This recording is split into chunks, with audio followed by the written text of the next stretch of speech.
冬天到啦，好多粉絲嗌我出一期羊肉湯嘅視頻。嗱，呢個季節咧食羊肉係最啱噶啦，湯色濃郁又清甜，啲肉一啲餿味都冇啊！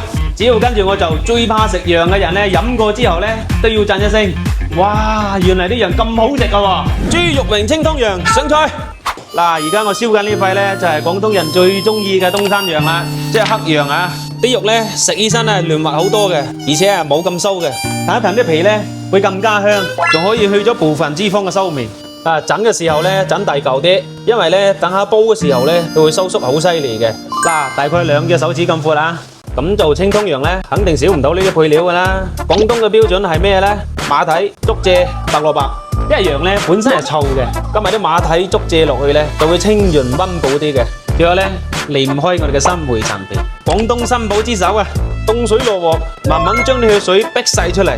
嗱，偷偷地教你哋一招去餿味嘅方法。飛水嘅時咧，放2塊冬龜落去，咁樣食起身啲羊咧就冇咁餿噶啦。嗱，你哋快啲就筆記啊！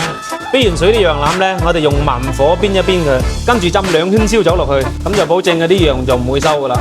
然後浸啲滾水落去，咁樣煲出嚟啲湯咧，先似奶白色嘅。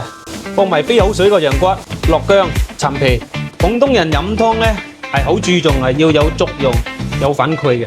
跟住咧放啲藥材落去，冬龜、桂圓肉，冇佢咧就冇靈魂噶啦。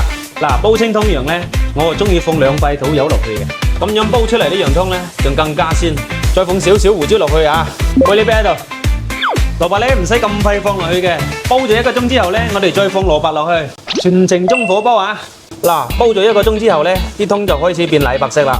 而家放蘿蔔落去，咁樣食起身咧腍得嚟又唔會爛。咁我再煲個半個鐘，好啦，全程1個半鐘，啲湯好明顯就變濃郁咗啦。奶香味好足嘅，真係一啲餿味都冇啊！嗱，而家我哋放啲鹽就得噶啦，其他乜都唔使放。好啦，清湯羊入煲好啦，有理冇理，整翻嚿羊先。正啊！再配上呢個腐乳檸檬熱絲，呢個冬天嘅感覺分晒嚟啊！腐乳嘅含香同羊肉嘅鮮，充滿成個口腔啊！嫩滑得嚟咧又甘香，湯清味濃，有滋有味。果然冬天嘅羊肉湯係最好飲嘅。按照呢個配方就真係冇餿味，有湯飲又有肉鬆飯，簡直就是冬天裏的一把火啊！